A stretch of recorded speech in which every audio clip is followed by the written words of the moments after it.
Okay. It's 7:02 PM, and I'm calling the August 18th, 2026 Hamilton Planning Board meeting to order. Because we have a member on Zoom, I'll take roll call. I do note for the record, however, that this meeting is being recorded by HW Cam. So when I call your name, would you please indicate that you're present? Jonathan Poor, Jonathan Poor, present. Emil Dahlquist, Emil Dahlquist, present. Darcy Dale, Darcy Dale, present. Beth Herr, Present. Matt Hamill, Matt Hamill, present. and Marnie Crouch, present. And I note that Jeff Austin and Valerie Peck advised me that they were not able to attend the meeting, and I see Bill approaching. So he is present. Good. Okay. So, Bill, you're present, correct? Yes. Okay. So the first item on our agenda is approval of the August 4th, 2026 minutes. Is there any discussion about those minutes? Shall I make a motion? Oh, right. Well, Darcy, you advised me that you would like the word compliant capitalized in the second line on page 2. And in the second subheading, item B, discussion of recent and pending legislative amendments, the second to the last line from the bottom, the board noted that accessory dwelling unit ADU guidelines were recently updated. I don't believe that we have any ADU guidelines, so I don't think we updated them. So I would suggest we delete that sentence. And other than that, I will entertain a motion. I move that we accept the minutes from August 4th, 2026. Second. Any further discussion? So when I call your name, please indicate whether you approve the minutes. Jonathan Poor, Jonathan Poor, aye. Bill Wheaton, Bill Wheaton, aye. Emil Dahlquist, Emil Dahlquist, aye. Darcy Dale, Darcy Dale, aye. Beth Herr, I'm going to abstain. Matt Hamill, Matt Hamill, aye. and Marnie Crouch, aye. So, Mark, I have the minutes with those two very minor edits. Okay. So,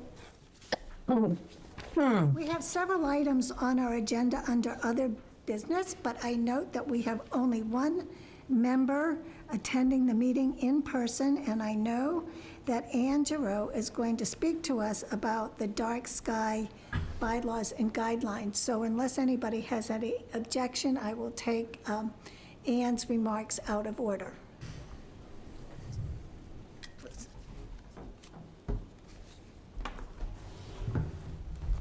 Good evening. For the record, my name is Ann Giroux, Aston Snow G.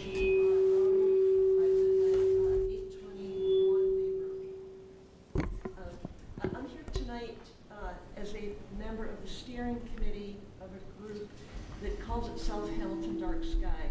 We formed about a year ago to work on protecting and preserving the night sky here in Hamilton. And I'm here specifically to talk to you about a meeting that we had, or a presentation that we had last night with the select board. So we met with the select board, we had about a 30-minute presentation and discussion with them, where we went through what we've been doing over the past year, which largely has been reviewing bylaws in other cities and towns in Massachusetts, reviewing the International Dark Sky. Their Massachusetts chapter has a model bylaw. We've also been talking to stakeholders here in Hamilton. So for example, we talked to the police chief, we spoke to Superintendent Tracy, Rick Mitchell from Hamilton Development Corporation, one of the major downtown building owners, Andrew DeFranza, and I think I may have skipped one or two, but we're continuing to do that work. In the presentation last night, we also reviewed with members of the select board some very basic information about what is light pollution, what are the measures that can be taken to mitigate it, many of which you're very familiar with, shielding, intensity, the color, temperature of light, etc. And then we reviewed with the select board a number of provisions that one would expect to find in a dark sky bylaw, as well as some of the issues that Hamilton's going to have to decide in order to move forward. And one of the threshold issues is, would such a bylaw be a general bylaw, or would it be a zoning bylaw? And the Hamilton Dark Sky recommended that it be a general bylaw. And the select board, after some discussion, ended up agreeing with that. And the three reasons why a general bylaw would be advantageous is that, one, it would apply to entities and uses that are exempt from local zoning. So, for example, a general bylaw that regulated lighting would cover 40B projects, it would cover schools, municipal buildings, etc. Those entities are exempt from local zoning, so if there's a zoning bylaw, they wouldn't be covered. The second issue is that a general bylaw can require pre-existing lighting to comply with the new regulations. It would give them a period of time to come into compliance, but again, it can govern pre-existing lighting. Zoning bylaw only looks forward, so it would only apply to new construction or substantial renovation. And the third reason is that a general bylaw at town meeting only requires a 50% vote. A zoning bylaw requires a 2/3 vote. So we discussed this issue as well as others, and the select board ended up approving and supporting the notion of having a dark sky bylaw here in Hamilton, and approved having it be a general bylaw, which means that the select board would be the one to take the lead and take it to town meeting. They knew that we were appearing here before you tonight, so they asked us to bring to you their position. And in order to make it more formal, they didn't want to take a vote because a formal vote, they have a chart that they're trying to put together of all of their priorities and their action items over the next several years. They want to put this on that priority list, but the priority list, other things need to be added. It's not in final form, so they didn't want to take a vote on that last night. Instead, what they did is they took a straw poll or straw vote, and they went around and they asked each individual member, are you in favor of having the select board support and move forward with the dark sky bylaw being a general bylaw? And the members were unanimous in favor of it. So we're here tonight to communicate that to you. We're also here to communicate, though, that we don't want to lose the planning board. You have a lot of expertise here in lighting, and I know several of you have dealt with lighting issues for years. I think we really need you. We need your expertise. Not only that, but I must say it was quite masterful how you got the 3A zoning through town meeting. You are really quite good at doing that, and we would really hope that you would help us in this process. Ideally, what Hamilton Dark Sky would like to see is a bylaw go to town meeting that would have the unanimous support of the select board and the planning board. That would be our goal to move forward with that. Last night, the select board appointed a liaison person for us to work with. We would love to work with the planning board as well on that. The way we left it with the select board last night is we're going to continue to speak to stakeholders. We're going to speak to you tonight. They asked us to go back and do more work on what this might mean for 1- and 2-family residences, what kind of dark sky lighting is out there for people for their porches and garage lights, and how easy or difficult it might be to convert some of the residential lighting over. So they were open to the notion that this would cover 1- and 2-family, but simply wanted to know a lot more about it. I'm happy to review with you some of the other substantive issues that we talked about.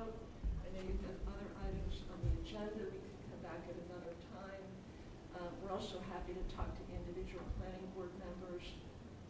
It's really up to the planning board how they want to get involved.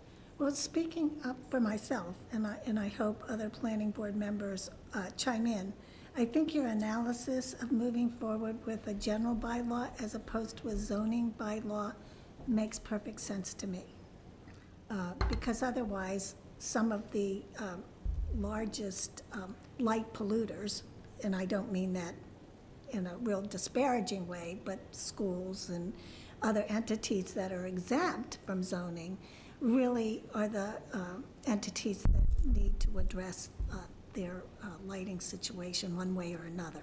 And so I think that's a really smart approach, and also because of the ease of getting it through town meeting. So from my perspective, I mean, I'm happy to work with you, and I would suspect that other planning board members are as well. So I don't know the type of approach you're going to take in terms of drafting, whether you will be drafting a dark sky bylaw and presenting it to the select board. I suspect that would be the most expeditious way of handling it, rather than relying on a select board member to actually draft the bylaw.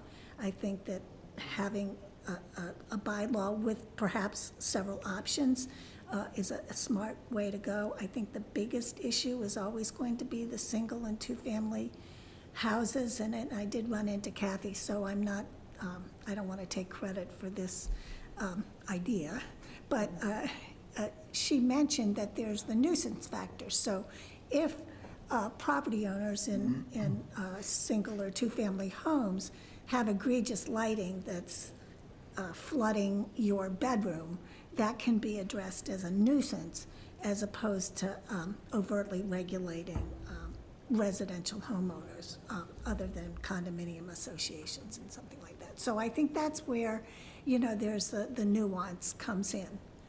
So that's my 2 cents. But, if you do have a draft of something, we'd be, happy to. I had a question about the retroactive feature.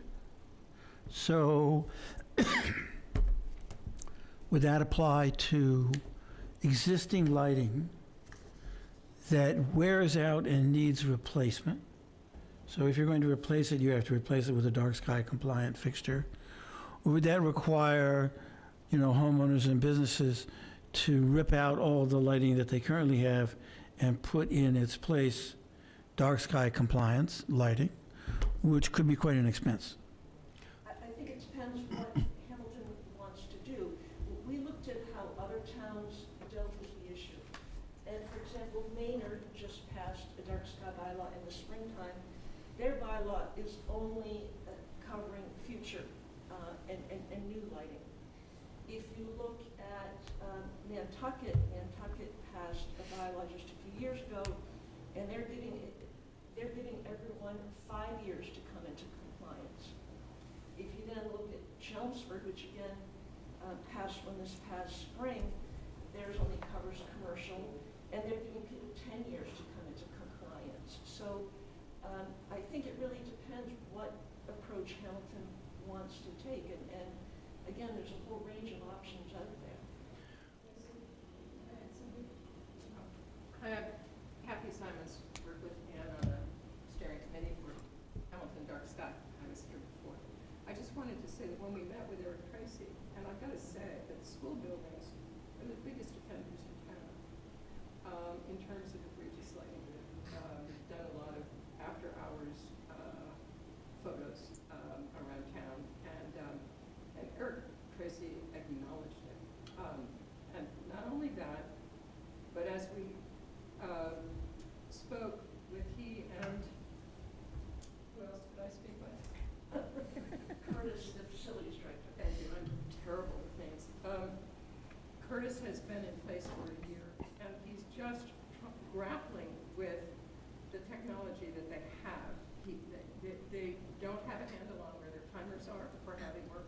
Some of them aren't working at all, or the flexibility that's inherent in some of the systems for toning down the intensity.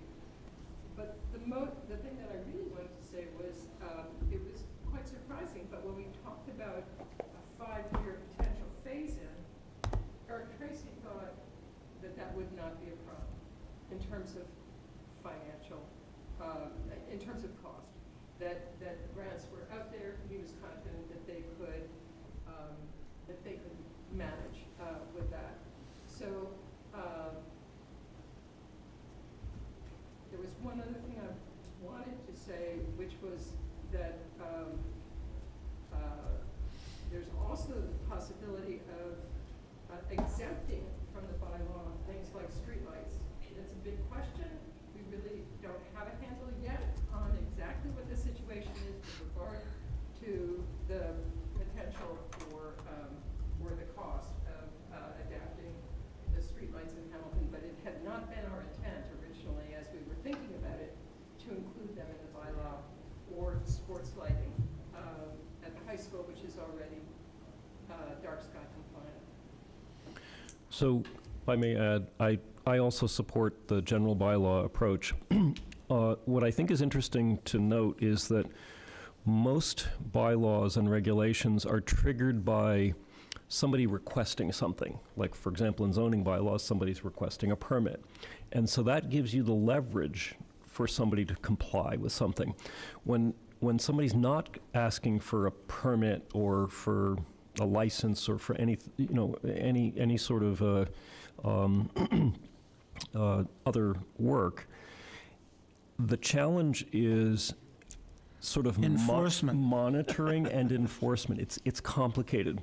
And so what I would encourage you to do is to look at models where they've actually done that. And I not to get too specific here, but I would steer away from places like Nantucket. Nantucket's its own unique cultural situation. And I would look to more sort of run-of-the-mill towns and see how they've handled that kind of thing where it requires monitoring and enforcement of some sort. We have looked at that, and in particular, the dark sky model bylaw is very informative, as well as the other towns. But generally, the enforcement officer is the building inspector plus the public safety officers. I think it would either be, as you said, new construction where it's picked up, or complaints would come in to the building inspector, who might ask the police officers to check it out when they drive around at night. But we were not anticipating that there would be lighting police. I mean, we're not anticipating that the police were going to drive around town with a checklist. But if you ask for 5-year compliance or 10-year compliance, you have to figure out what that mechanism is that you get to compliance. It's not that easy because you don't have that mechanism of people asking for a permit where you've got a lever you can pull. There's no lever to pull. So I would just encourage you to look at models of that. That's all. But I think that it's the same as our watering ban or other things. I think we're going to get most people to comply. People whose property is, visible and on a road, or the downtown businesses or the schools, I think will certainly come into compliance. If people's houses are off the road down a driveway, I think they're going to be able to do whatever they want, and we're not expecting that the police will be checking on them or anyone else will. If a neighbor doesn't complain, they're not an egregious violation. As long as we get a certain level of compliance, I think we should congratulate ourselves and move forward. That has not been discussed with them. Just to add that I think it's an interesting point, of course, and it might be reasonable to do an audit if we had some funding of commercial and municipal and school building lighting, and then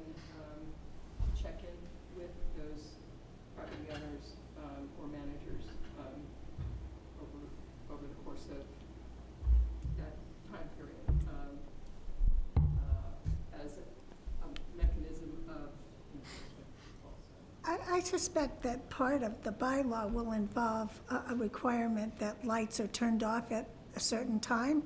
So just hypothetically, this is totally hypothetical. Say at the Crosby's parking lot, all the stores are closed after 10 o'clock, so the lights would have to be dimmed or turned way down at a certain time. So it will be obvious if someone's not in compliance. The policemen and women driving by can see that and be informed of it. So that part of the enforcement might be relatively easy if you have, as part of the ordinance, that when buildings are not being used, when playing fields are not being used, the lights are turned off. So if they're left on, they're out of compliance, and it's pretty obvious. And I think, to your other point, is that hopefully when people get educated, they'll walk around and drive around and say, wow, this lighting is awful. And they'll voluntarily get with the program because they'll see the benefit of it in the long run. But again, people who aren't willing to do it and whose properties are not visible, I don't think there's anything we can do about that. Right.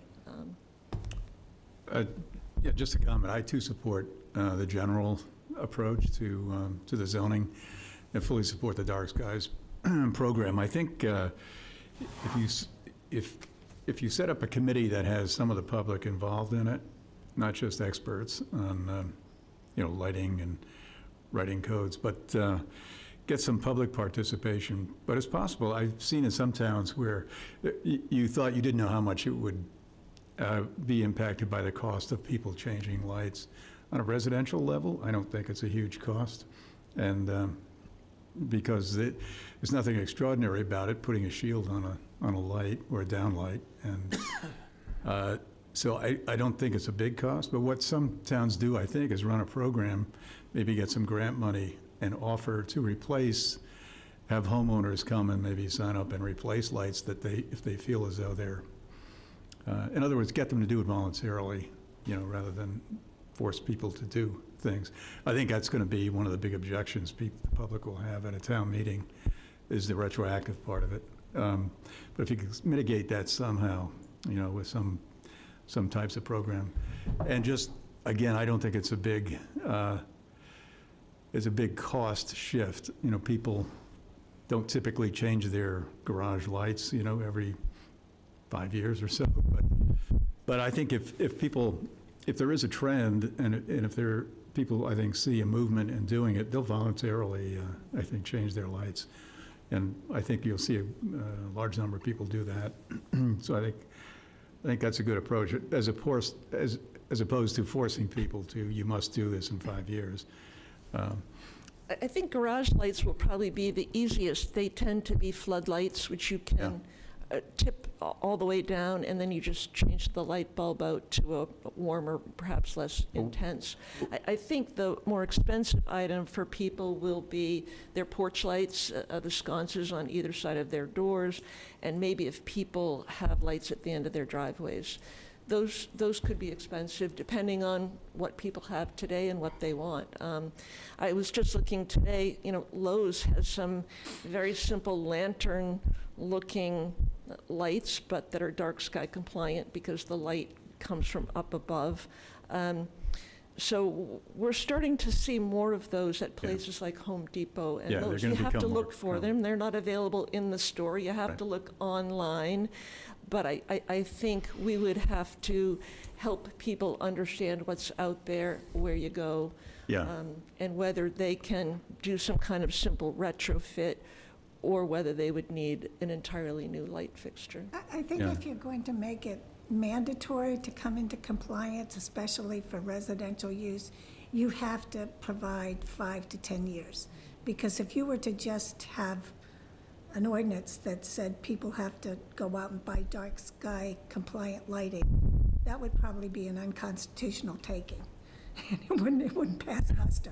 Not if it's based on health, safety, and welfare, but I agree with you that we should give people a fair amount of time. For homeowners, Right. to change the sconces on their porch, that's really not, so I think that would be a little bit dicey. No, I think it would either be 5 years or 10 years. So And that's reasonable, because the lights the lights have to be replaced anyway, and you can get different color lights and whatnot. Any other thoughts or comments? Yes, I want to thank you. I want to thank you for promoting, the Dark Skies Initiative. It's been a long time. They started back in the 80s, and we haven't really seen a lot of movement, but maybe this will help get other towns to comply or get their own bylaws too. So thank you. And I think one of the things that's happened is, in the past 10 years, we've had LED lighting, and it's become so much cheaper, and there's much more lighting. It's much brighter, it's much bluer. Landscape lighting, uplighting is becoming very popular. So it's a different lighting situation than we had in the 80s. And when we drove around at night and took pictures, not only was there some pretty bad and egregious lighting, but we also saw examples of some pretty good lighting as well. So I think we have an opportunity to step in now, try to fix what's not very good, and put something in place so when we move forward and, more development or happens in Hamilton, it's done with really good, responsible lighting, and we don't end up in the situation where some of our adjacent towns are in right now.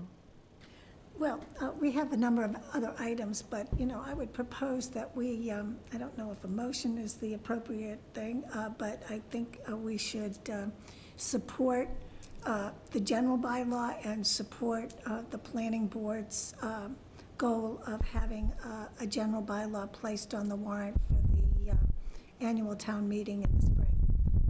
So, how about all in favor? Beth, are you in favor? She is. She is. Raise your hand. So it's not a formal vote, but Okay, it's almost as good as a straw formal poll. vote. Okay, So, thank you. We will be back. The planning board is very supportive of this effort. I'd be And I would, interested in seeing some pictures too. Pardon me? I'd be interested in seeing some of the pictures, examples that you have. The good, the Of the bad, good and the bad? ugly. and as parting wisdom, I would echo Emil's sort of guidance toward moving toward education rather than enforcement. That's I think, a stronger lead. And the select board talked about that as well, so we're, especially on the residential. Yep. Yeah.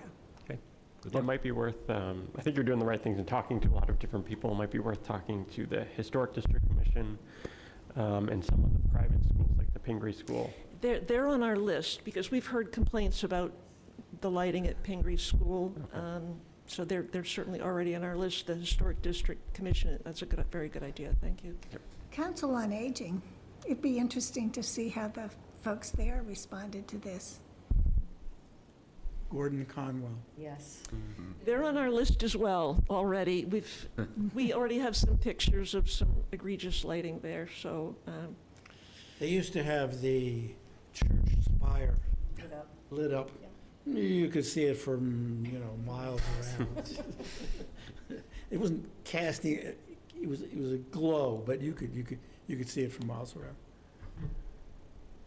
Some of the worst lighting is the historical lighting. all right. All right, well, All right, thank you very much. Thank you. Thank you. Thank you. Okay, so these zoning changes necessitated by recent legislation, and this really was legislation that mostly affects the work of the ZBA. So, Mark, you said that there was a meeting of that there would be a meeting of the ZBA, and you would apprise us of whether the ZBA would take the laboring or in amending or presenting a draft amendment to the zoning bylaw, Section 5, or whether town council would be involved, or how this is going to play out, so that, or whether we're going to wait for guidance from the Commonwealth, even though the law is in effect, it went into effect when it was passed.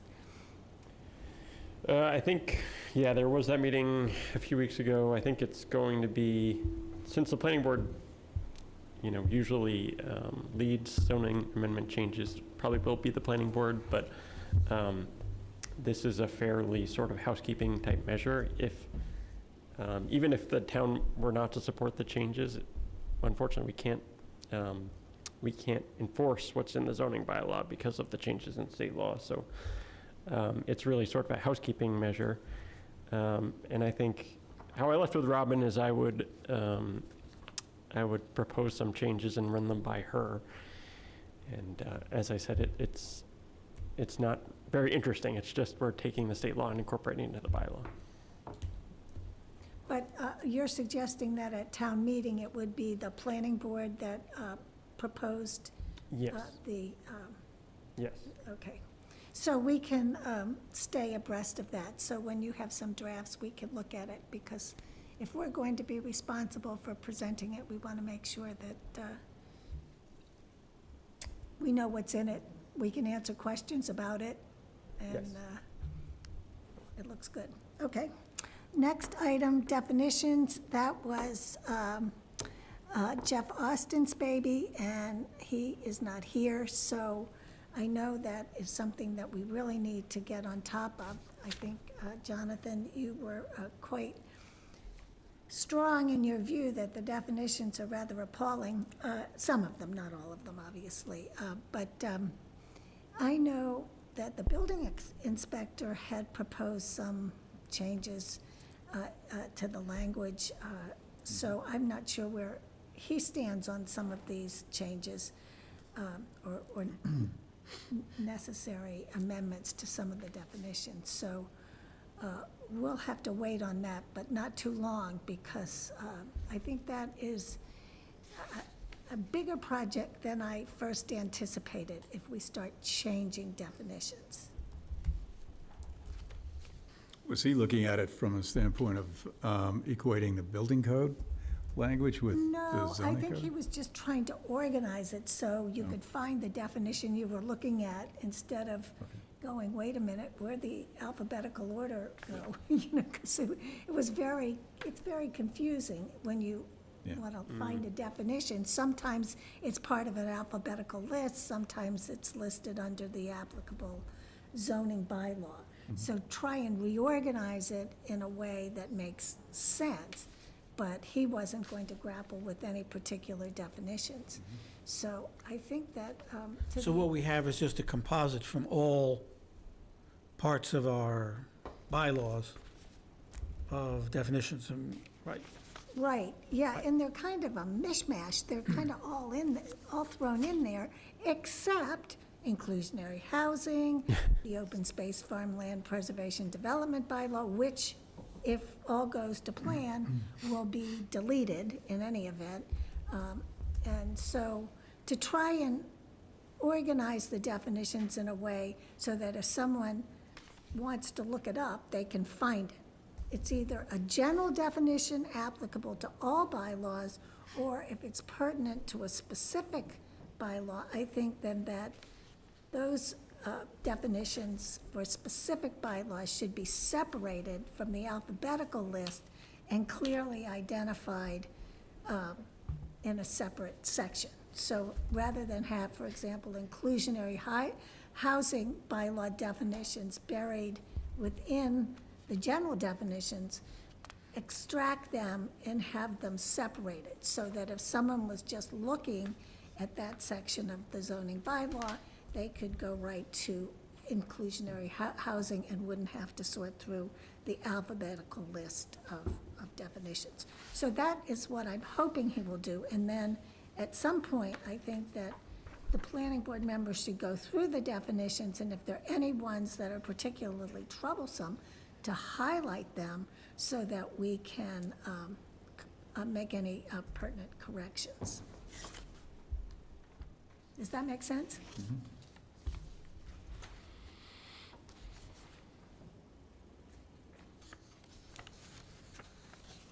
So, you know, and the other thing too is we have an incredible number of definitions pertaining to adult bookstores. We have none in town. So that really doesn't need to be buried in the definitions. It could be separated out somewhere. So we'll have to wait on that, but perhaps I'll communicate with Jeff to see how he's progressing on that. So, the Groundwater Protection Overlay District. I think I suggested, Mark, that you might reach out to the DEP to see if they had any words of wisdom as to how we could proceed with potentially amending this to take into account new technologies. Yes, I talked to our conservation agent, and she gave me a contact. So I spoke to a woman there named Alicia and forwarded her the existing language and told her what the planning board's goal is. So I don't have anything back from them yet, but I have sent it along at least. So we've initiated the process of getting some expertise at no cost. Yes. I also sent it to the Ipswich River Watershed Association. The Ipswich Watershed Association? Yes, Oh, yep. that's a good idea. Yep. Yeah, okay. And we dealt with the dark skies and ADU guidelines. That's one that I am working on. I don't have it quite yet to a place where I'm happy, comfortable sharing it with you, but it is a document that I am working on, and hopefully within the next couple of weeks, I'll have something, at least a draft I can share with you. Right, and this is not something that has to be approved at town meeting. These are just guidelines, so while there may be some impetus to get it done, I don't see that there's an emergency here.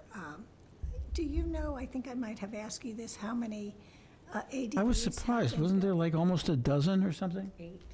Mark? I think there were 8 the first year, so, yeah, and that's just the first year, so Yeah. probably a dozen in that ballpark.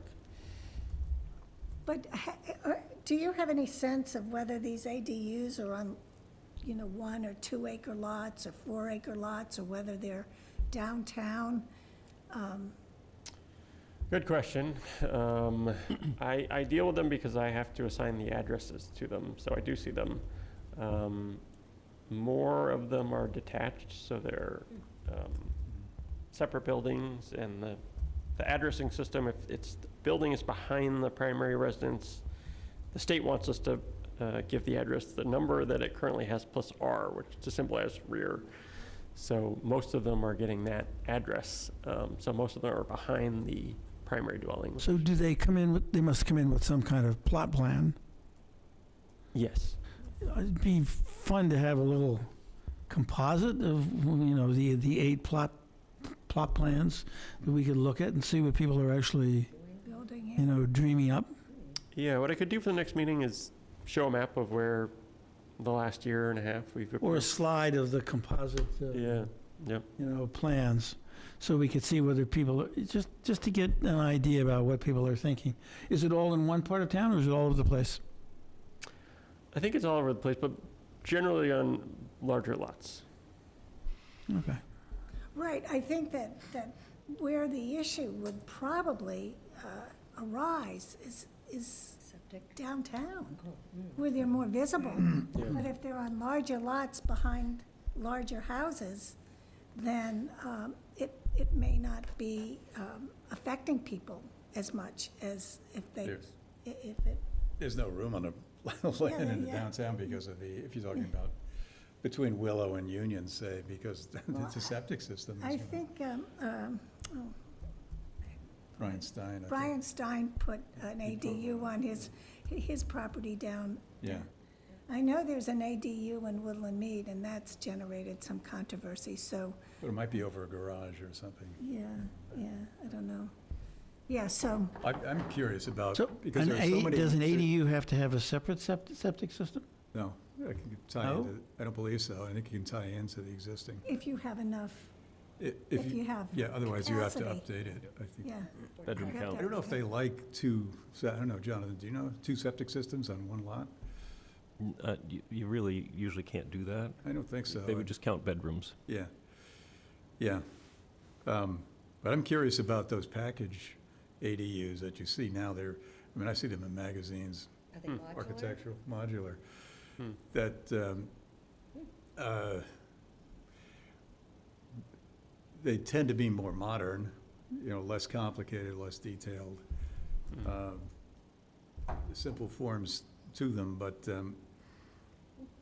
I'm wondering in drafting guidelines, how you're going to take into account someone's preference for a particular style of ADU. And I think the guidelines are going to have to be really carefully drafted, I think,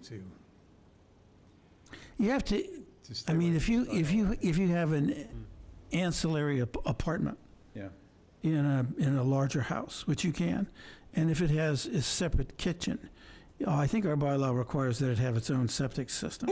Excuse me. So you wouldn't want to sort of have one set of standards for that kind of a dwelling unit and another set of standards for something that was actually sort of more what we think of as an ADU.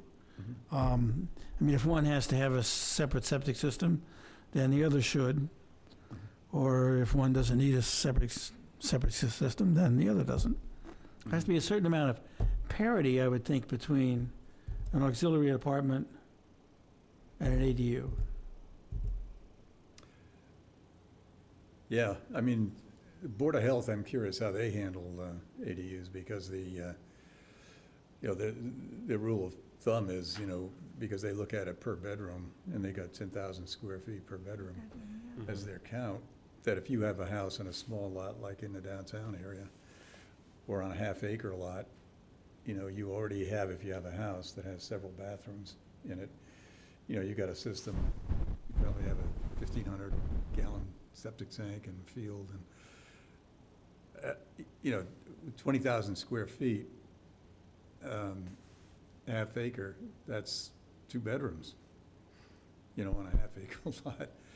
So I'm not sure how they're gonna deal with, or what their reaction to the ADUs yeah. are, because that's already they're maxed out, What folks sometimes do is, as a strategy, they'll decommission a bedroom.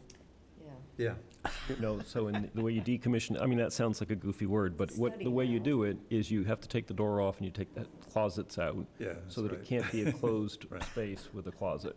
And that's usually how building inspectors, Yeah. but you have to, That's how people get around the separate kitchen, too.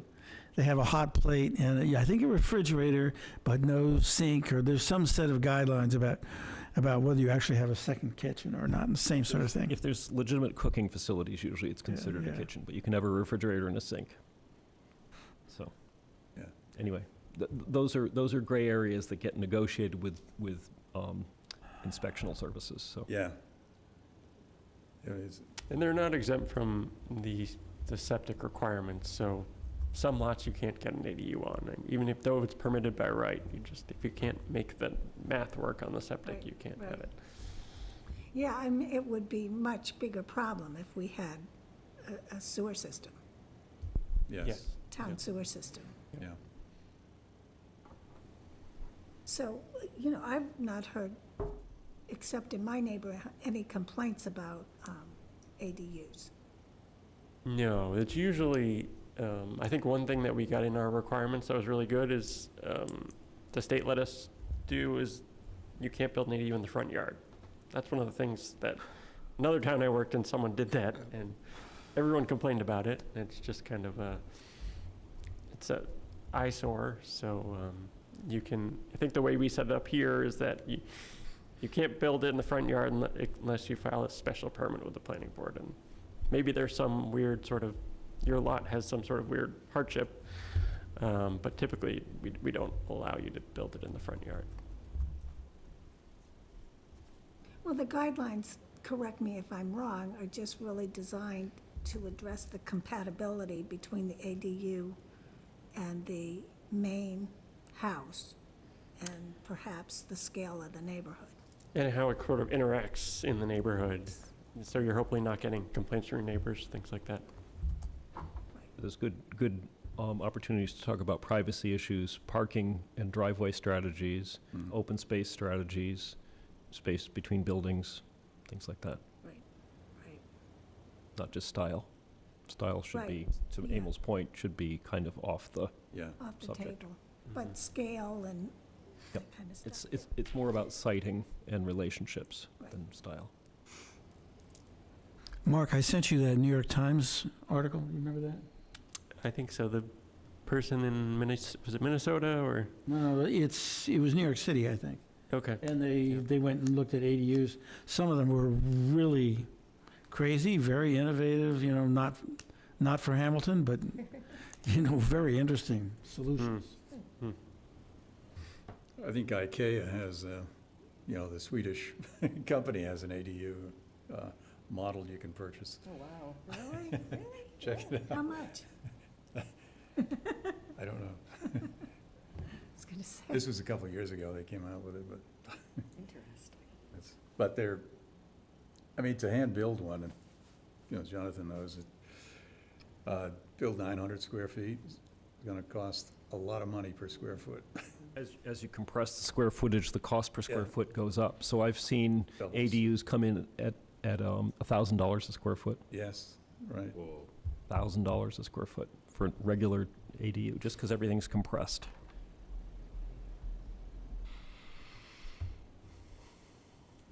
Wow. Okay, so work in progress. Next item, the amendments to the Open Space and Farmland Preservation Development Bylaw and the State Overlay District. So that is coming along quite nicely.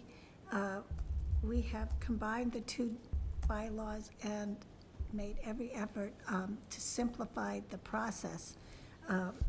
So we're not quite ready to give you the final version of, I use that term in parentheses, for your review, but we're getting closer all the time.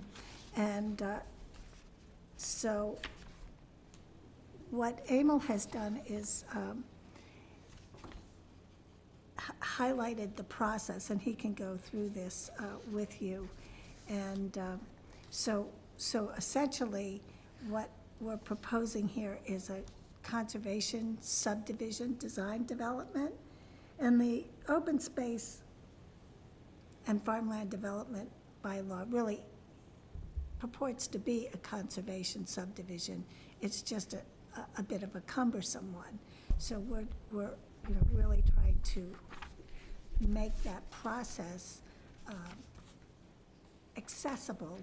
And if a developer comes in and follows the design process, that they'll have a real smooth pathway to success if they follow the bylaw. So I'll let Emil speak to the process, and he has a bit of I think a slide presentation. And what I did, just as an exercise, and I'll pass it around, is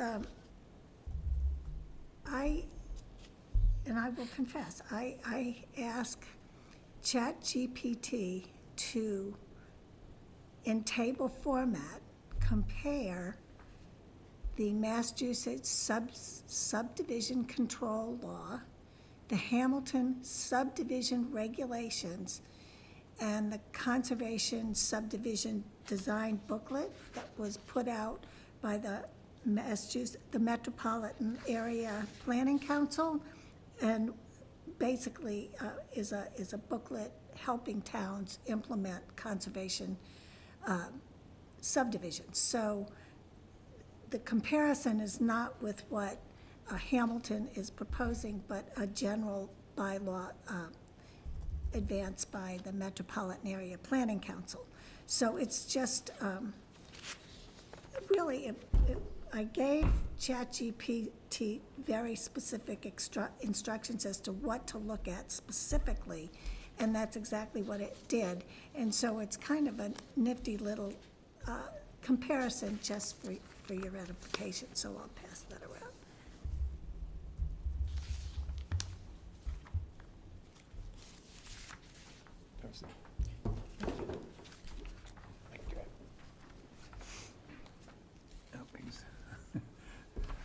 Thanks, Matt.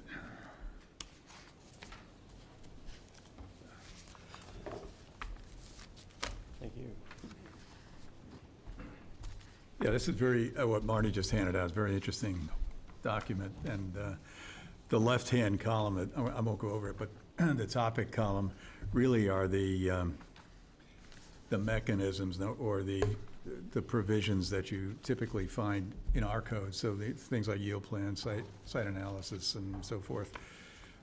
They all will play a role in our conservation subdivision bylaw.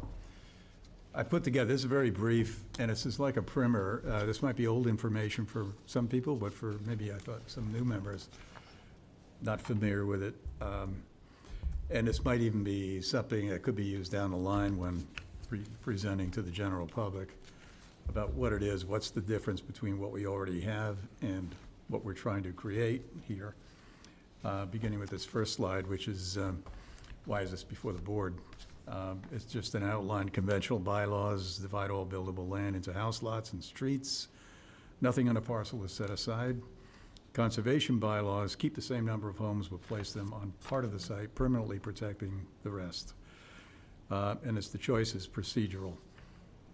What differs is the design sequence, and that's the key that we're working on, spending a lot of time on in our subdivision.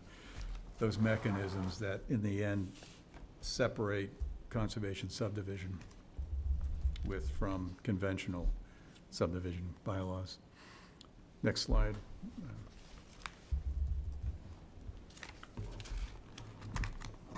Conservation subdivision, what does it do? It allows the same number of homes on a conventional plan would yield, sited on smaller lots, so it's a substantial share of the tract stays permanently undeveloped. That's the basis for it. The development is guided to the least sensitive soil and steep slopes, wetlands and farm fields, historic features, and habitat corridors are set aside first. Protected land is then held under a permanent conservation restriction by a land trust, the town, or homeowners association. So this again is the kind of frame sort of what it is that we're trying to create. The next slide. So these are two pictures of the same parcel, two bylaws, however. The conventional on the left is a full lot division. All buildable land becomes lots and streets. That's been the criticism of the zoning laws that we have, or the subdivision laws that we have, because it really is a land grab in terms of when you're building houses. You start at the wrong end of this process. You start with roads and lots so that you fill up the entire site with property.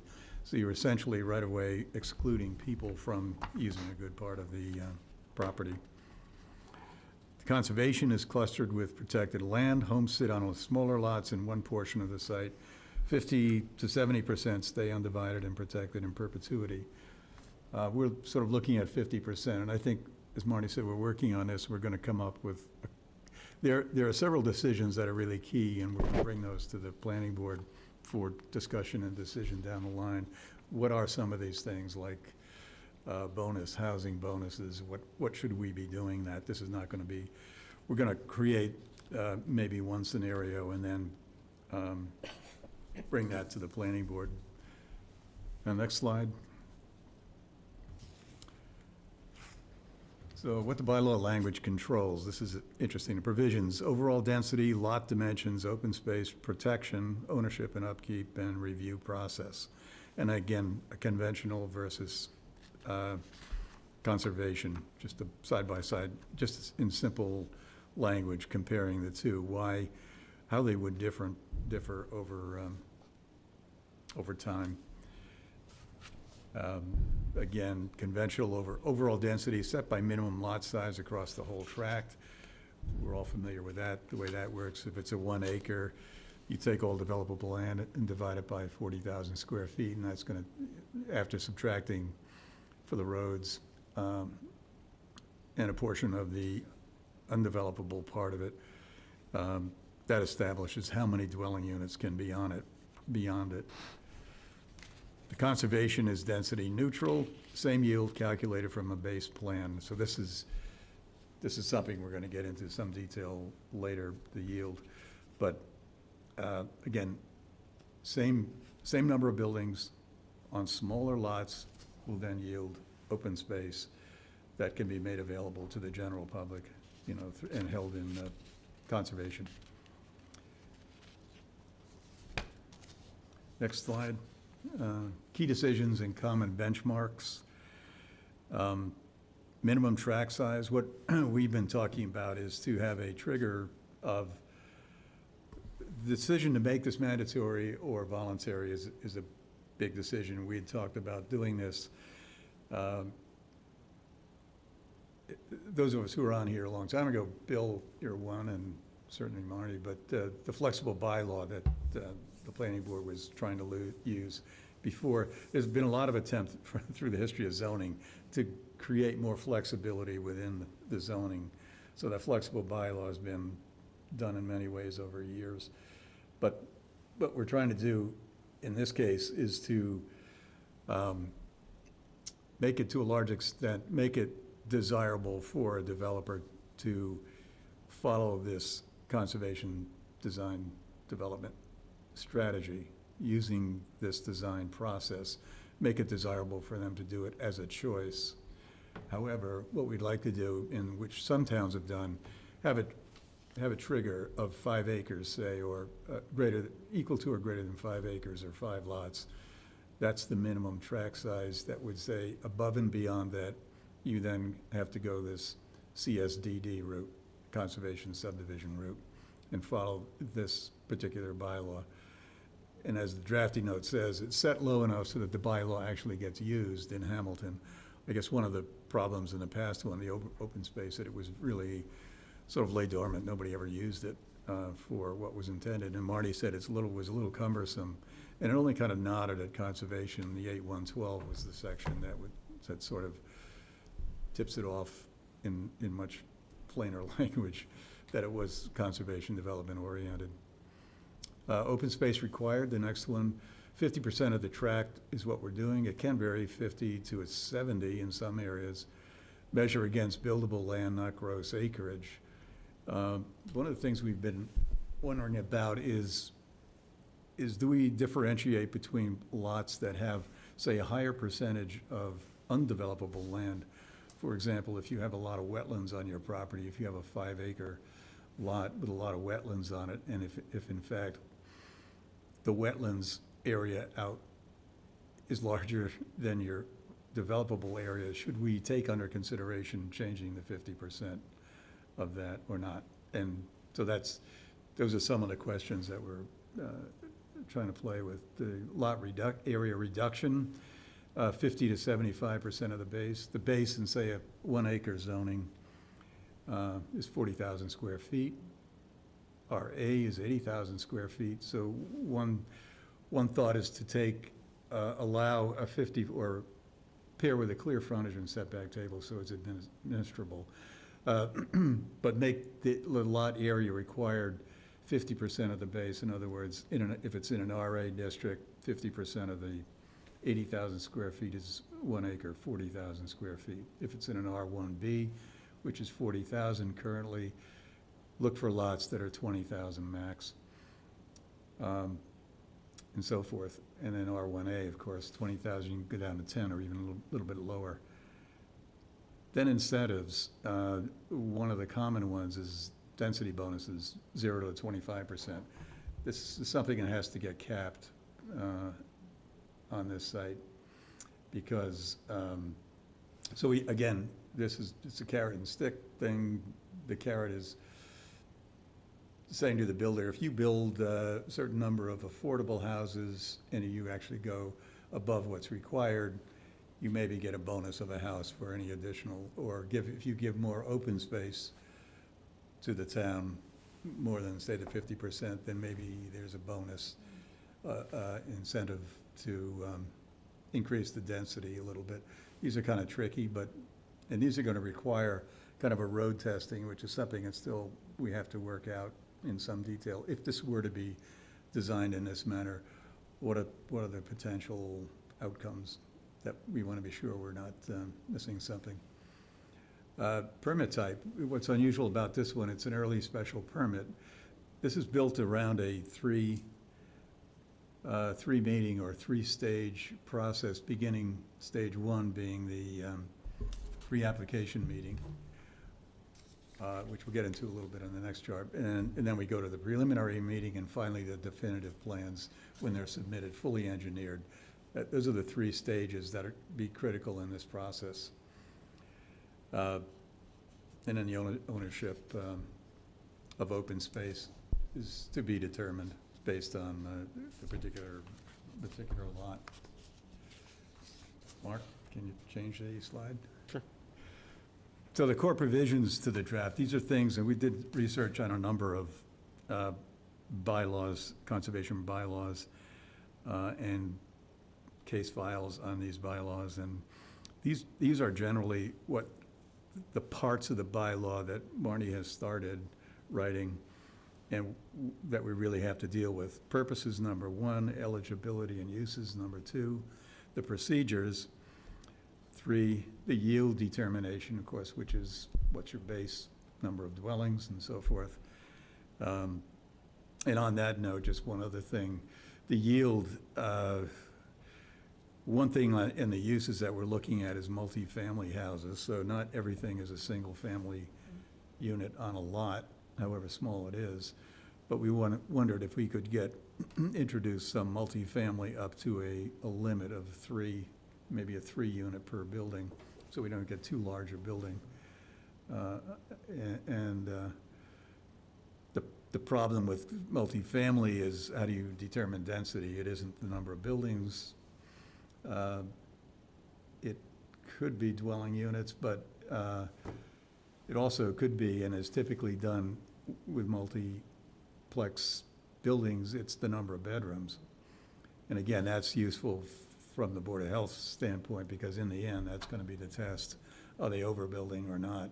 And that's something we have to, again, work into the calculations.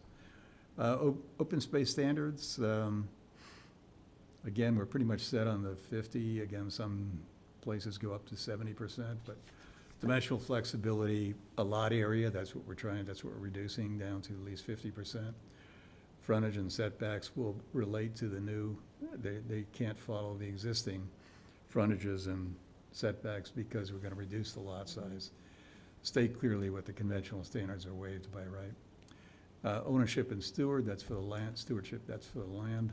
Design review, the 5-step design process, again, which is, I think, the next slide. You have that, Mark? Yes. And this is familiar, this comes from 8112 in the open space bylaw that we have. So conservation bylaws reverse the order in which a plan is drawn.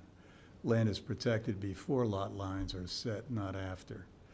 This is the key thing that this bylaw works on. So number one, identify conservation resources. That's taking an inventory of the wetlands, floodplains, steep slopes, and so forth. Identify them and delineate them on a map. Delineate the developable area, which is the second one. That means this is going to be, so where does your development, having done this inventory of conservation resources, what's left on it is going to be open space. So outside that open space is where you're going to draw your line to delineate between what is developable and what is not developable. Number three, you locate the buildings and dwellings. Again, no streets drawn. So you're placing buildings now to fit into along, maybe along an edge of a woods or something, site the dwellings on the remaining land oriented toward the preserved open space. Now you draw the streets, number four, to connect all the buildings. Again, all of this is done outside the open space and laying that out. And finally, if you have lot lines, because this could be a condominium project, you locate them as the last step. So what it says in the bottom, the conventional plans run this sequence backwards, lots first, with whatever's left called open space. Next slide. I won't go over this one in a lot of detail, but I felt it was easier for me anyway to get a grasp of what's going on, what's required at what stage. So this is a matrix key decisions by stage. And if you look in the right-hand three columns, there's the pre-application stage, which is concept meeting. There's a preliminary stage, which is design process, and a definitive stage, which is the final engineered drawings from the developer. The last two, the preliminary and definitive plans, are what are required now in our conventional subdivision regulations. So what is new here is to really, we're making it mandatory for a pre-application. And then there are two columns to the left. The first one is agenda and discussion points, and then required content and submissions. So on the right-hand side, you see this is all pre-application stage where the check mark is. So the agenda, design review process, this is where we go over with developer the 5-step process. Site content, where we discuss the placement and within the town's master plan and relationship. So the site context is what's going on outside this particular parcel. You know, are there, say, corridors, wildlife corridors that extend from outside this property onto the property or not? Things like that. That's the site context. And the site walk is the next one, which is Planning Board and Conservation Commission do a site walk, site visit. And then we'll review the timeline, and then meeting participants on the bottom. Now, the required content in this site context map, which is what we're requiring them to do in a sketch fashion, do a broad view of nearby natural, historical, cultural, visual features, resources, public open space, and connecting roads. So we're asking the developer to give us a sketch at this stage. Before they do that sketch, they have to do the existing conditions site analysis map, where they do a high-level inventory and sketch of primary and secondary resources. We've talked about these before with 8112. And then finally, the sketch plan. This is lightly engineered. This is not really a heavily drawn. The idea is what's appealing to a developer is you're not asking for hard engineering at this stage. You're just saying, give us something a little bit more than on the back of a napkin, but it should be done by landscape, by land surveyor, landscape architect perhaps, and so not just freehand stuff, but just in a general view before you start incurring a lot of expenses with engineering. Have the conversation with the planning board to see if you're on schedule. So that's the pre-app meeting. Then the preliminary meeting is the next page. Next slide. So the agenda here is, now we're going to talk about maximum density.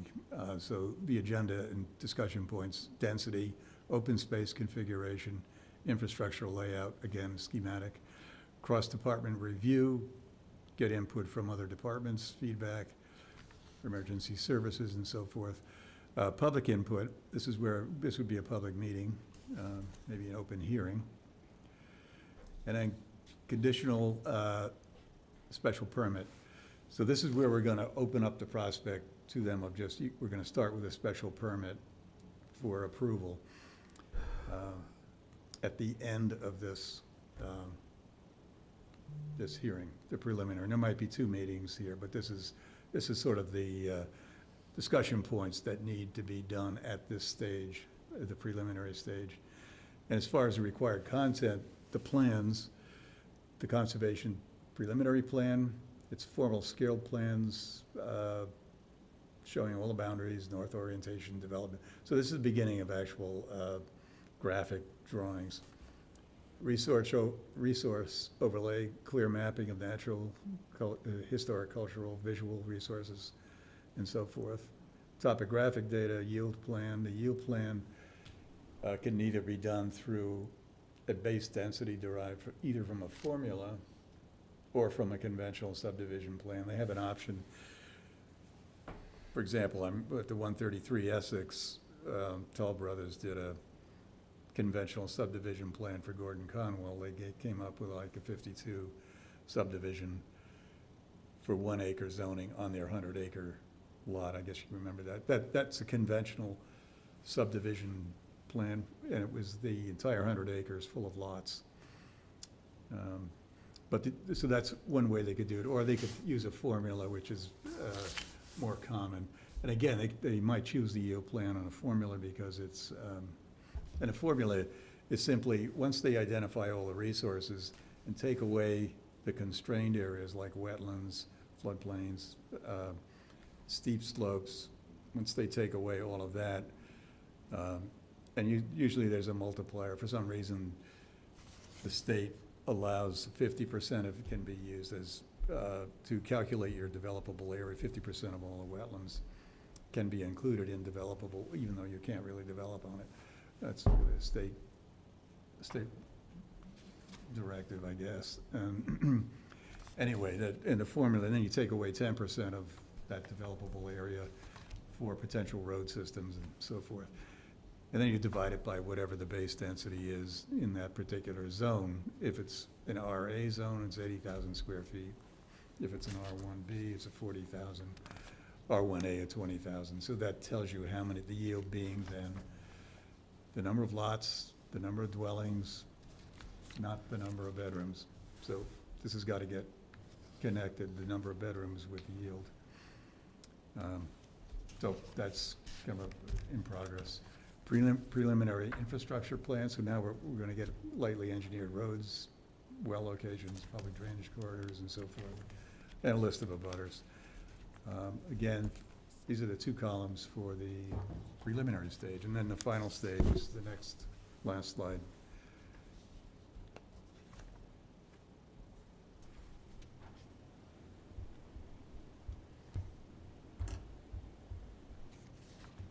Again, this would be a public hearing.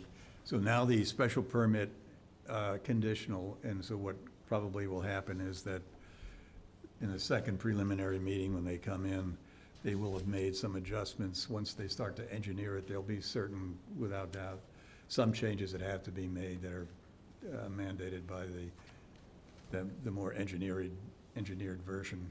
So it might change slightly, so we have to put on special permit conditions that in order to get a final approval on this definitive plan, those conditions have to be met. If those conditions have been changed too much, and there has to be wording in the code to do that, then that special permit hearing can be reopened to get them to comply in some manner with what we're asking for. So again, the incentive for the developer here is you can do your work in a light fashion early on, get a special permit, and then you spend the money on the fully engineered drawings and detailed plans, which is in this stage. And then that goes for final approval. And if they meet all of the conditions, it's an as of right, but through the special permit. So it's the design procedure that makes this different from what we have in place now. That's, again, this is in a kind of a nutshell. It's a primer for what a conservation bylaw is, what are the contents in it, what are the procedures, what are some of the decisions that you have to make, such as density, amount of open space, then what are the bonuses in there that the developer has for performance and so forth. So this to me was useful in coming up with, to be sure that this is almost a checklist that we, as we go into each one of these stages, we have a list of, okay, this is what's going to be determined. And we're telling the developer, this is the information that's required for content during each one of these stages. So we're just going to lay it out in this manner. Again, all this is,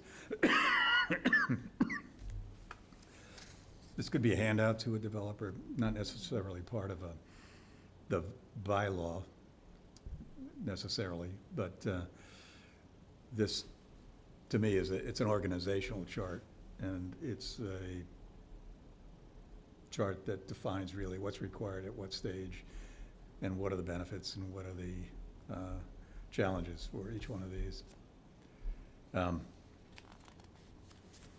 So that's all I have there, and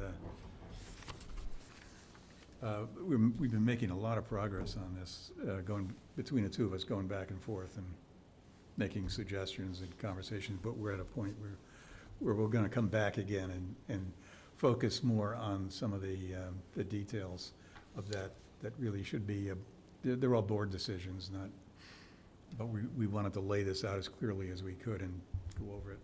And then I'd like to do some road testing on this, Yeah. just as an example of. There's one issue, and I don't know if, you said that this would be mandatory, and I don't know, and this is something that maybe town council could weigh in on. Yeah. I don't know if you can make a conservation subdivision mandatory in view of the subdivision control law. Yeah, I don't know if the zoning could usurp the subdivision control law, and my thinking is that it cannot. But what the intent here is to make development under this conservation subdivision more appealing than under a conventional subdivision. Whether that can be accomplished or not, time will tell. Certainly, the open space and farmland preservation development bylaw didn't work. So the goal here is to make the process as smooth and transparent as possible so that a developer knows from the start at the pre-application conference what is expected, and every step of the way is getting feedback so that its costs can be managed. They don't spin their wheels paying for expensive engineering only to be told at a later date that this is a terrible idea and it will never fail. It will never, you will never get a special permit. Does that sound familiar to anyone? So we want to avoid the consequence of that, and to make this so that a developer can see the wisdom and also realize that they can make money going this route as opposed to a conventional subdivision. And then the other thing, I think that this whole conservation subdivision bylaw has to be predicated on engineered wastewater treatment systems. Conventional subdivisions are not going to work, and unlikely. And because of that, calculating the number of bedrooms is almost not worth the effort, because it's one bedroom for 10,000 square feet. And so you get what you get. So in this latest draft, after speaking with Emil, I basically added something to the effect that this presupposes some type of a more technical septic system for the whole development, or spread it out in such a way, but you're not going to have individual septic systems for each unit in this, to make this work. But having said that, you can use some of the open space for a well-designed system. So it isn't as if it's making it impossible. There should be avenues available to take advantage of that. So, when you really dive into the weeds here, you realize how difficult it is to draft bylaws and make them coherent and understandable and usable. And that's what we want here.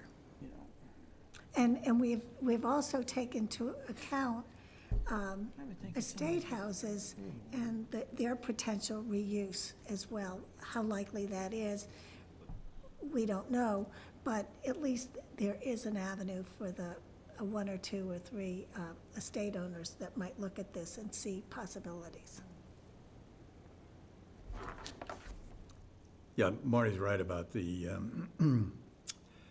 of all the bylaws that I saw that were done by the MAPC, There were about 20, 25 here in Massachusetts that they had case studies done. None of them allow conservation subdivisions unless there is town sewer or, you know, a public system. So you're right, that would preclude any kind of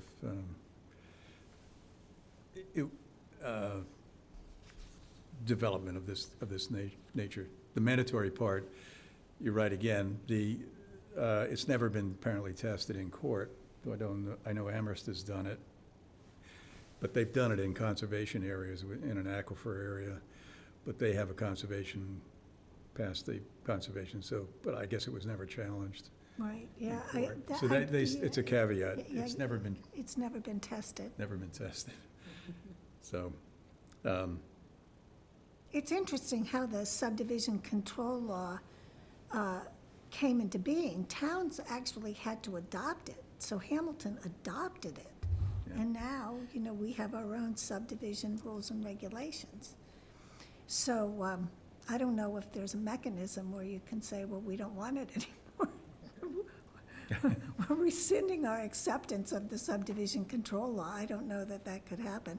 But anyhow, to be continued, but I think that our goal here is to get it in good shape and resolve all the issues and have really robust discussions with all members of the planning board, because we want this to be used. And so how to make what was a good idea, I think, at the time with the open space and farmland development bylaw, make it user-friendly so that there is an opportunity for some real creativity and development where people would want to live. Especially people who are sick of taking care of 3 or 4 acres of land or whatever. Have a communal garden instead of one huge garden, I don't know. Okay, any comments on that? Should we keep going? Hope so. My only comment is, you talked about road testing, and Yeah. I think that Meyer Lane subdivision is Yeah. a good one, just because, yeah, not only because we know it's coming, but also because I think it's a good kind of microcosm that a lot of the land left in Hamilton is not very good land. It's exactly. very It's wet, and it's marginal. very, Yeah. Yeah, it's Tough. really I marginal. mean, either it's hugely valuable, 300-acre, Yes, parcels that could have Right. 300 houses on them, or it's little nooks and crannies here and there. or all steep slopes like Bridge 5 Street. acres, 3 acres, 10 acres. Like Bridge Street. and the incentive would have to be enough on these small ones. At least you get one additional unit, or Yeah. else no one's Right, obviously yeah. going to do it. But we're trying to benefit by what other towns have done, kind of the way, the pluses and minuses, especially in the bonuses, because many towns don't give bonuses to developers, but you have to me, urge them to do a little bit more, go through this design process, because it's about preserving the resources and features. That's what we're trying to get them to do, and don't use it up by just lotting everything into private lots, so. Okay, so Town Center District, the design guidelines. Has everyone had an opportunity to look at, well, it's really the checklist that we're about. We haven't heard anything. It's September on our grant application, right? No, not yet. Yeah, they're deciding in September, right? Yes. Yeah, okay, so we don't, no, probably not at the next meeting. But anyhow, Mark's Town Center District Site Dimensional Standards Checklist.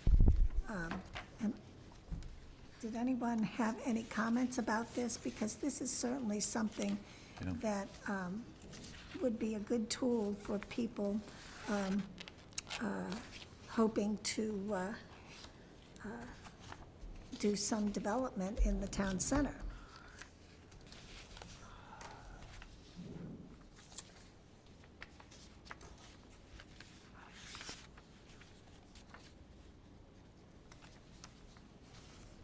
I think it's pretty comprehensive. It's well done as a checklist. Yeah, it's well done, and I actually think that if we do get any development under our new town center code, that this is something that should be part of a package of material that's handed to them, Yeah. as well as your flow chart, which I still have. So I guess my only question, I agree, this is great, great tool. My only question is sort of from a legal or liability standpoint, should there be some sort of disclaimer at the beginning of this that says this is meant as a checklist and does not in any way supersede the bylaw? Oh, absolutely, that could go on Yeah. there, Yep. yes. And it almost goes without saying. Yep. I mean, to the extent that the planning board has any involvement in making a decision, we would have to follow the language of the bylaw, not the checklist. Right. But yes, that language. I know that's sort of housekeeping, but I just No, wanted to not it's lose an sight of it. It's an excellent point. I mean, but it is a checklist, and Yep. it's just advising people that these are the materials challenge you when have you- to submit. When you duplicate information, for it to contradict, that's always the risk. When you, Yeah. and this is, in a sense, a wonderful duplication of information in checklist form. We just need to make sure to dot that I, cross that T. Yes. Did you want to actually give that language to Mark so he? I think Mark could figure. think I have the You gist, can figure yeah. that out. But it should be, play prominently at the top of the list. Sure.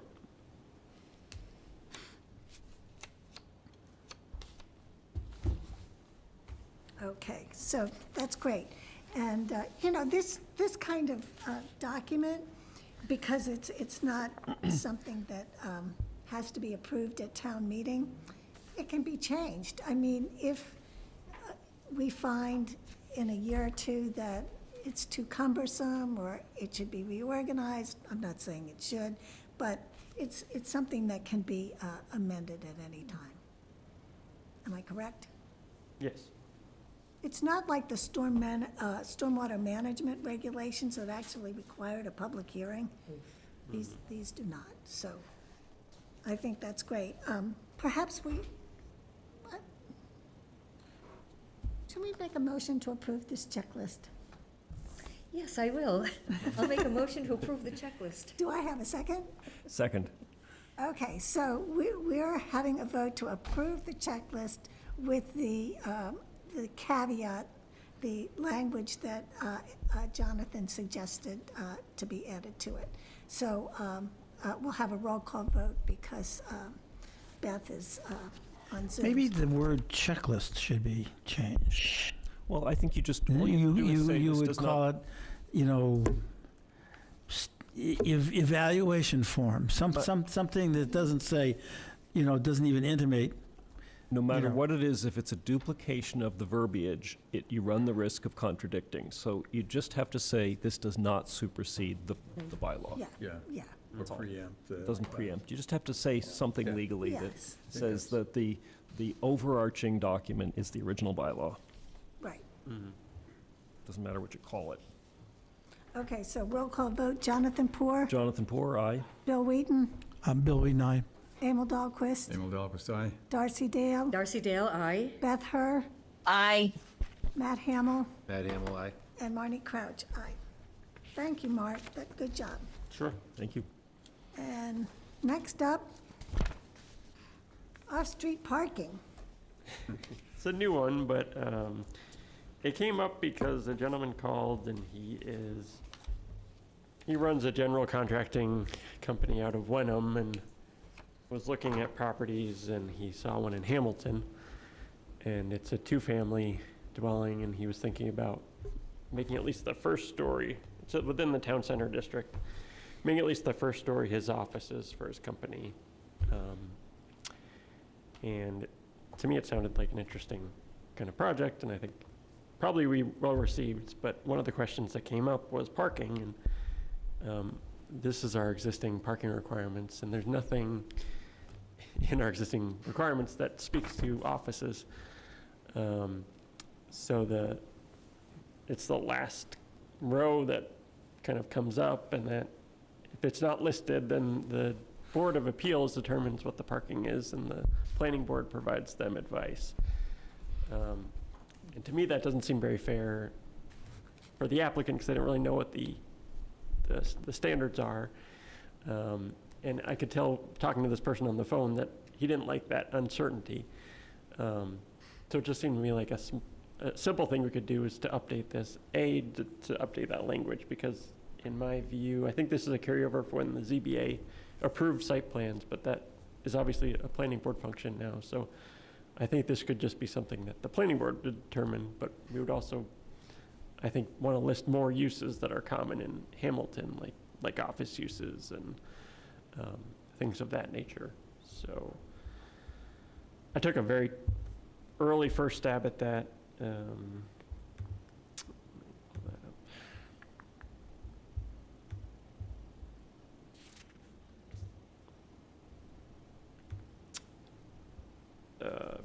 The new text is in black and underlined, so you cover, I don't think it has to be a huge list, but just uses that you see in Hamilton, like offices and medical offices and places of worship, restaurants, things like that. And there is language and then updating that last one so that if it isn't a use that's listed, that's included in the parking requirements, that the planning board could make that determination as part of site plan review. And there is language in the section that I also propose the idea of potentially having maximum parking, so that sometimes people propose a lot of parking that a lot of times just sits empty and it's sort of a eyesore. So, not sort of overdoing the parking if you can help it. So having some kind of maximum limit on parking. And I would note that this isn't a change, it's already in the requirements. If you have a good case for why you don't need to meet the parking requirements, the planning board can already grant a special permit to waive them. So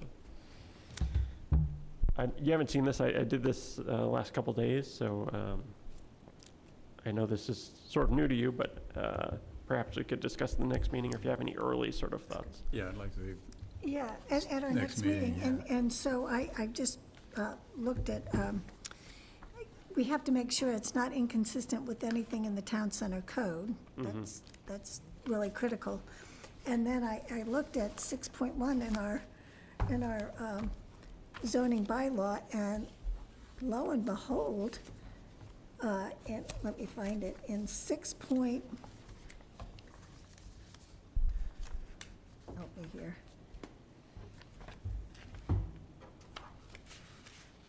6.1.8, lights. So if we do adopt a general bylaw, I'm thinking out loud here, if we were to adopt a general bylaw at town meeting, how would the zoning bylaw have to be amended, if at all, to comply with the general bylaw? The general bylaw is going to have a lot of very specific lighting standards, and every single one of, well, not every single one, but a lot of our zoning sections have references to lighting. The Browns Hill Overlay District talked about lighting everywhere. So should we just do a cut and paste? All lighting in the town shall comply with the general bylaw, wherever lighting appears? That's what Chelmsford did, say they amended their zoning just to have like the same sentence appear many times in the zoning that just says lighting is governed under this section of the town bylaws. Right, okay. Well, when I saw lighting, I thought, well, if we're amending it here, amend it somewhere else. But we might have a lot of technical amendments if that general bylaw is passed. Yep. And the thing of it is, I suspect that the general bylaw will pass. So we should be ready, armed and ready, with the kind of amendments that we did several years ago, where we amended the ADU and a whole bunch of other, the inclusionary housing bylaw. We should be prepared to recommend that wherever lighting appears in the zoning bylaw, it complies with the general bylaw. So Make a note of that. That's something I might forget.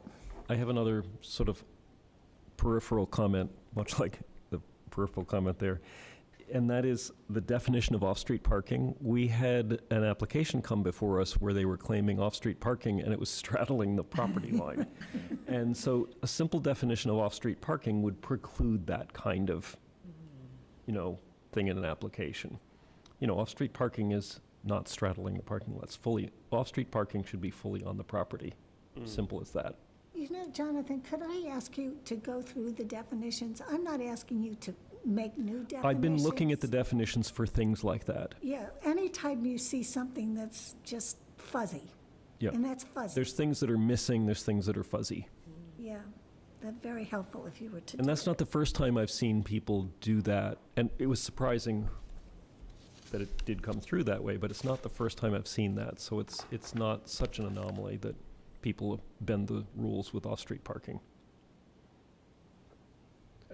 Downtown areas have always had, a lot of problems meeting parking requirements. Yeah, And but you can't present something as compliant when it's not compliant. No, I'm not Ask for saying a that, special but- exception and say it's not compliant. I know, no, I agree with that 100%. Yeah, What and I'm- you- Where I'm going on with this is that a lot of towns, some towns will partnership with private development and create public lots. Sure. So the parking for a particular store, it's called shared parking, doesn't have to be on that lot. It could be a walk of Yeah. a couple hundred feet. Yeah, So- and that could be encouraged in this. So that would be a way to, because there's a lot of empty space in a downtown, that could be parking areas if the owners were willing to share part of their property with the town to create, because I'm wondering if you were to go through the requirements on this list, thinking about the very small properties that you see on Bay Road, for example, can you physically get in the parking lots? that- Oh, right, one for Parking every lot. 300 square feet, yeah. Yeah, so because all buildings, future buildings in the town have to be 2 stories high, so you can have double floors. Yep. Right now, we have a lot of 1-story buildings. I'm just wondering if, and I don't have an answer for this, but, Unless otherwise waived. Some standard. yeah, well, yeah. It's Say going to that. have to be, because, there isn't, you wouldn't, you really 250, 300, wouldn't have 500, enough 700. space. No, unless you start talking about shared parking, the Well, I town's realize gonna there's the- probably have to get involved in that, that. The but- town has bigger fish to fry, I think. Look in at terms of- restaurants, I one know, space I was just for looking each at that. set. That seems a So little- I was looking at restaurants too. Yes. Look at 15 Yeah. Wall. That's everybody who comes to this restaurant drives a single person in a car. I mean, you should do two seats. I think that was a misprint. I think it was supposed to Yeah. be 2 seats. The other thing is, are general service establishments, where are stores? Retail? Retail, Retail. Yep. Where, 1, 2, 3 top, down. so. oh, I see, this little R, okay, Yeah. okay, retail, got it. That's a definition I don't like, general service establishment. Would you No, no, but add that there's, to your other list? business establishments has been Yeah, but crossed out general and put in service, retail. general service establishment, I think, is in the definitions. And if you ask anybody what that was, they wouldn't have a clue. Okay, so that's another to be continued, but very interesting. Maybe it would be lawyers or accountants or something like that. That might be personal services, though. Yeah. I'm not sure. Oh, right, but I mean, it Yeah. really, it doesn't mean anything. Yeah. It should be retail or manufacturing or Professional industry, office. Yeah. whatever. Yeah. General service, it's just ambiguous. Okay, so finally, discussion of recent and pending legislative amendments affecting zoning and land uses. There aren't any new ones that we've talked about, the ones they passed. There is an economic development bill that's pending that has some zoning things in it, but It's not a problem yet. not a problem yet. Okay. And the next meeting, okay, so you're suggesting that September 1st is not a good, September 1st doesn't work? It's the primary Very- election. Yeah, and you want to move it to September 8th? Yes, if that works for everybody else. It doesn't work for me. I will be away on September 8th. That isn't to say that my presence is so critical that a meeting cannot be held. However, perhaps we could have our meeting on September 1st at 8 o'clock and just have an hour meeting with a hard stop. I leave it up to the board on what they would prefer.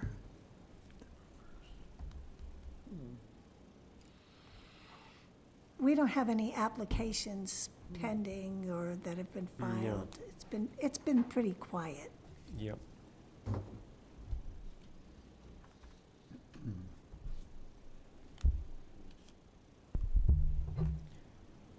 So if we have no applications, You could merge the meetings, you could have one September meeting. Yeah.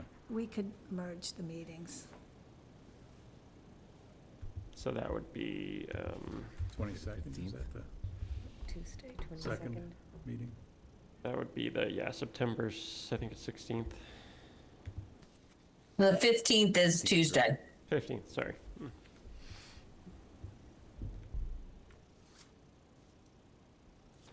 So on September 15th, we'll have more certainty about the parking and maybe a little more input about the GPOD, definitions, but it would be manageable, I think, to combine meetings, because I think for our next meeting, it would essentially be the same agenda item, except perhaps for the dark sky bylaw. Yes.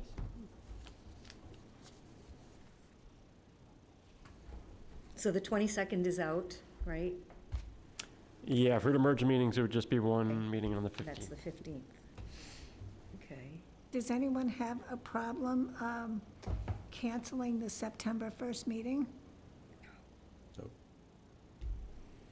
So I will entertain a motion to cancel the September 1st planning board meeting. I move that we cancel the September 1st planning board meeting. Do I have a second? Second. Roll call vote. Jonathan Poor, Jonathan Poor, aye. Bill Wheaton, Bill Wheaton, aye. Emil Dahlquist, Emil Dahlquist, aye. Darcy Dale, Darcy Dale, aye. Beth Herr, Aye. and Marnie Crouch, aye. But since I'm chair, I have to warn you, since we canceled this meeting, we might have to double up if we get busy later in the year. So the second meeting was the 15th? It's still the It's 15th. still Yeah. the 15th, so I had the 22nd down for some reason. Okay. I'm wrong. Wait, you're right. The second meeting is the September 22nd. So we're going to cancel that one then? No. Should we go forward with the 22nd? You mean instead of the 15th? Yeah, no, on our schedule, our planning board meeting schedule, it's the 22nd. I think I looked at it today, and I think it says the 15th, but let me just double I check. think it was updated at some point, yeah. It was, Updated, Oh, yeah. it was updated? Originally, it was the 15th. Yep. Yeah. Okay, so it's still on, if you go to like the planning board schedule, it still says the 15th. That's right. Oh, okay. Is that the right date, or are we doing the 22nd? The 15th, I guess, is the right date, and Yeah. I'm looking Okay, at great. an old calendar, which no. I'm, Got it. I am. sorry, I apologize. That's fine, I just making sure. Okay. So it is the 15th, It is the right? 15th. it is. Okay. Sounds good. Okay. I think we've covered everything on our agenda. Then motion to adjourn? Second, Roll call vote. Jonathan Poor, Jonathan Poor, aye. Bill Wheaton, Bill Wheaton, aye. Emil Dahlquist, Emil Dahlquist, aye. Darcy Dale, Darcy Dale, aye. Beth Herr, Aye. Matt Hamel, Aye. and Marnie Crouch. Aye.